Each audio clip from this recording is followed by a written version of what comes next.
এই মুহূর্তে আমরা অঙ্কুশকে কিন্তু একেবারে রিল্যাক্স মোডে আবিষ্কার করেছি। অঙ্কুশ বিন ব্যাগের মধ্যে বসে আছে, সামনে টিভি চলছে, আর এই টিভিটা দুর্দান্ত। এক্ষুনি যে মা বাবার সঙ্গে কথা হচ্ছিল, তোমার খুব বাতিক আছে, মানে খুব দামি দামি জিনিস কেনার, এটাও বোধহয় তার একটা অংশ। অ্যাকচুয়ালি আমি গেমস খেলতে খুব ভালোবাসি, মানে আমার PS4 প্লে স্টেশনে গেমস খেলতে আমি খুব ভালোবাসি।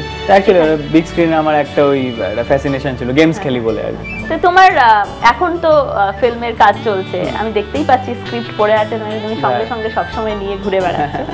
তো এখানে যখন বসো, কোন ধরনের ফিল্মগুলো তুমি পছন্দ করো দেখতে?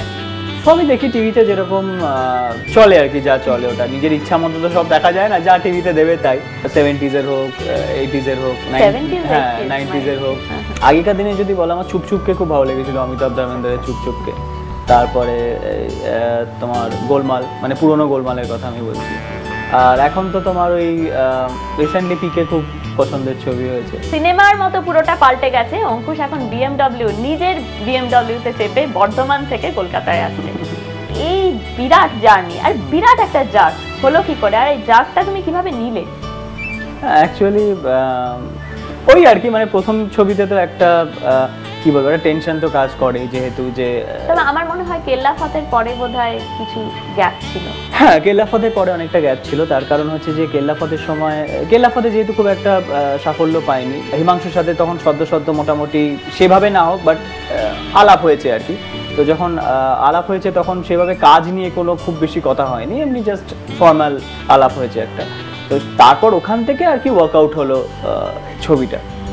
তো সেটা ওই টাইমটা অনেকটা টাইম লেগে গেছিলো, বাট স্টিল মানে খুব একটা বেশি যে কথা হয়েছে বলে যে খুব বেশি টেকেন ফর গ্রান্টেড নেওয়া যে আমি তো ছবি করছি বড় ব্যানারে, সেরকম কিছু না। তো ওই জন্য খুব বেশি যে কনফিডেন্স যে বাও আমি একটা বড় ব্যানারে এবার কাজ করব, সেই ব্যাপারটা তখন হয়ে ওঠেনি। যখন ইডিয়েট পাই তখন ইডিয়েটে খুশি অবশ্যই, একটা ফাইনালি এসকে মুভিজে কাজ করতে শুরু করলাম। বাট সেখান থেকেও আবার কোথাও না কোথাও ছিল যে ছবিটা কেমন ওয়ার্ক করবে, কি করবে না করবে, কেমনভাবে দর্শক নেবে।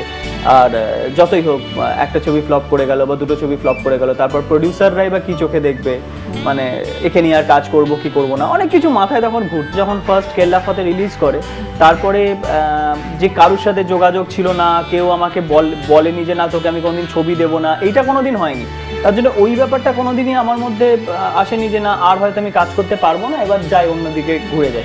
তুমি মোটামুটি তোমার যে এই ফিল্ম লাইনটা যে তোমারই, সেটা তুমি আস্তে ধীরে ধীরে সুস্থে বুঝে নিয়েছো। হ্যাঁ, মানে এবং কেউই আমাকে ভুল প্রতিশ্রুতি দেওয়া এগুলো কোনোদিন মানে সত্যি করেনি না, আমার সেভাবে না। যখন আমার হ্যাঁ স্ট্রাগলিং ডেজে হয়েছে, সেটা বলবো না, হয়নি বলবো না, স্ট্রাগলিং ডেজে হয়েছে, কিন্তু সেটা কম, খুব বেশি নয়। তাহলে এরকম হয় অনেক সময় যে স্ট্রাগলিং ডেজে যারা রিফিউজ করে তারাই আবার ফোন করে ডাকে। একদম একদম, আমার ক্ষেত্রেও হয়েছে স্ট্রাগলিং ডেজে যারা। কে ডেকেছে তোমার? না, নাম তো বলবো না, বাট অনেস্টলি বলতে মানে হ্যাঁ এইটুকুও বলতে পারি যে আমি যখন স্ট্রাগলিং ডেজে, সে খুব বড় ছিল, বাট সামহাও এখন অন্য যুগ পাল্টেছে, হিরো পাল্টেছে, প্রডিউসার পাল্টেছে, নতুন ডিরেক্টর এসছে, নতুন প্রডিউসার এসছে। তো কোথাও না কোথাও তিনি সেই মানুষটা এখন বিলুপ্ত হয়ে গেছে বা এরকম একটা ব্যাপার। আর এমনও হয়েছে যে আমরা বর্ধমান থেকে যেহেতু যাতায়াত করতাম, আমাকে বর্ধমান থেকে একদিন খুব ইম্পর্টেন্ট কথা আছে বলে আমাকে সঙ্গে সঙ্গে আশা করালো বর্ধমান থেকে কলকাতা, এবং তারপর শুধু একটা কথাই বললো যে আমি একটা প্রজেক্ট নিয়ে ভাবছি, আমি জানাচ্ছি, এইটুকু শুধু বলতে আমাকে বর্ধমান থেকে কলকাতায় নিয়ে এলো। তো আজকে তারাই যা হয় আর কি, মানে যেমন যেটা তুমি বললে যে আমার কাজ করে দাও, আমার কাজ করে দাও, আমার কাজ করে দাও, বাট যাই হোক, এখন তুমিও বলতে পারো আমার কাছে সময় নেই, আমার কাছে সময় নেই। আমি যাদের সাথে যে যেমন তাদের সাথে আমি তেমন, এবং তাকে আমি সত্যি জবাব দিয়েছি আমার কাছে সময় নেই। অঙ্কুশের ক্যারিয়ারটা আমি একটু ফলো করেছি। অঙ্কুশ এখনো অবধি কোনো লিঙ্ক আপ ঠিক পাওয়া যায়নি। এটা কেন আমি ঠিক জানি না। অনেস্টলি বলো তো, তোমার ইন্ডাস্ট্রিতে মেয়ে বন্ধু আছে কি নেই? মেয়ে বন্ধু অবশ্যই আছে, মেয়ে বন্ধু সবাই। ইনফ্যাক্ট আমাকে প্লিজ এই উত্তরটা নট গ্রান্টেড, সবাই মেয়ে বন্ধু হতে পারে না, বিশেষ মেয়েরা বন্ধু হতে পারে। আমার ইনফ্যাক্ট আমাকে শ্রীকান্তাও বলেছিল একদিন যে তোর এত মেয়ে বন্ধু কেন, বলতে ইন্ডাস্ট্রিতে সবাই মানে সবার সাথেই তোর সমানভাবে মানে একটা জেলিং বা টিউনিং যেটাকে বলে, হ্যাঁ সবার সাথে। আমি বললাম তার একটাই কারণ কারোর সাথে আমার প্রেম নেই বলে। কারণ আমি জানি যে প্রেম হলে যদি ব্রেকআপ হয়, এই হয়, তাহলে তার সাথে কথা বলা বন্ধ হয়ে গেল, কারণ কাজ করার সময় সেই টিউনিংটা থাকবে না, বন্ধ হয়ে গেল।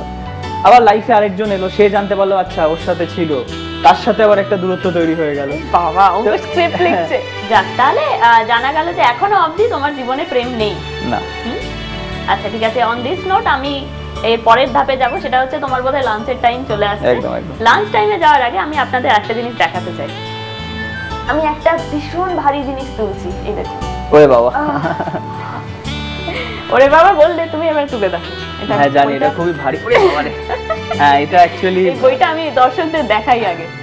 এই দেখুন, এখানে 1000টা রেসিপি আছে। আমি আর কিছু বলছি না, বাকিটা ও বলবে। আমি খেতে খুব ভালোবাসি, বাট রান্না কোনোদিন করিনি, বাট খেতে খুব ভালোবাসি। তো হঠাৎ ফিল হলো যে না একবার নিজে রান্না করে দেখি না কেমন হয় বা কি, যদি করতে পারি লোকজনদের খাওয়াতে পারি। আমি এখানে কি কি পাচ্ছি: main meals, pies, cakes and desserts, snacks, light meals, one pot. এত সব রান্না, এই 1000টা রান্না কিন্তু অঙ্কুশ জানে। এর মধ্যে কোনটা আমাকে করে খাওয়াবে বলো তো? আমার ভীষণ খিদে পেয়েছে। খাওয়াবো। আমার ফ্যাসিনেশন হচ্ছে বা আমার খুব ইচ্ছা হয় আর কি, যে যেগুলো খুব টাফ বানানো, যেগুলো অনেকে বানায়ই না, যেমন lasagna, chicken lasagna, veg lasagna, এইগুলো টাইপের। হ্যাঁ আরো এইসব, এই জিঞ্জার ফন্ডেন্টস উইথ মিল্ক চকলেট, এইসব এইগুলো যেগুলো। আচ্ছা এখন যেমন আমার লাঞ্চ টাইম হয়ে গেছে, তো এবার আমরা সবাই লাঞ্চ করবো। চলো চলো।